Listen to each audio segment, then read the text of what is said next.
Look, I know y'all hate when people generate pictures and shit with the Allen Iverson. I'm using it to just summarize the ceasefire in Gaza for me because I'm not very informed on it. So I did that, and I will be going through it with y'all today. Okay. All right, so the AI summary of the Gaza ceasefire indicates that Israel and Hamas reached a conditional agreement on October 9, 2025 to begin a multi-phase ceasefire. The deal, brokered by the United States, Egypt, and Qatar, calls for a cessation of hostilities, the release of hostages held by Hamas in exchange for Palestinian prisoners, increased humanitarian aid, and a phased Israeli troop withdrawal. Key details of this agreement. Hostage and prisoner exchange. Hamas is expected to release all remaining Israeli hostages in exchange for Palestinian prisoners held by Israel. This exchange is a central part of the first phase. Humanitarian aid. The deal requires a significant scaling up of humanitarian assistance to Gaza, where famine conditions have been confirmed.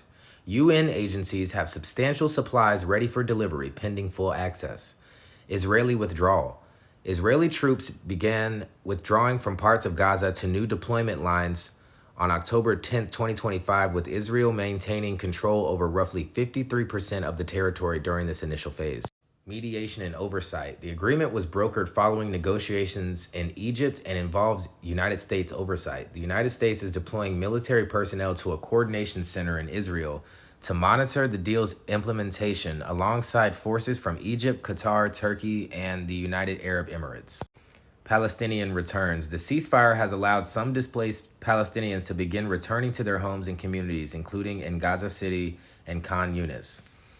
Current situations and concerns. Fragile truce. While the deal has brought a pause in the fighting, it is widely acknowledged to be a fragile arrangement with mutual distrust between Israel and Hamas. Governance and long-term peace. The framework includes longer-term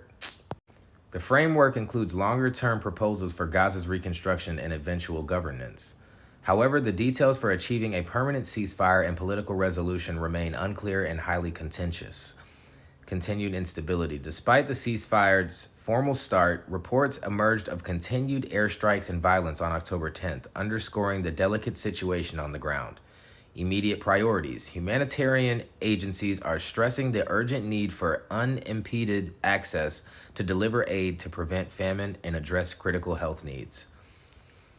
Well, Gaza is freed for the time being, and rightfully so. I feel like, we've been hearing about this war for, it feels like decades. It feels like a decade plus. I'm not going to lie to you. So any good news is good to have. If you didn't know about this, give me a like, give me a share, comment, whatever. If you did, give me a like, give me a comment, share. Follow me on YouTube and Twitch at the same name as here. Twitter and Threads is the same name as here. And I make music that is really good, that I produce, engineer, mix, master, etc. It's just my name on here minus the one. Okay, just Kanan on all music platforms. I would really appreciate it if you checked it out. And until next time, peace.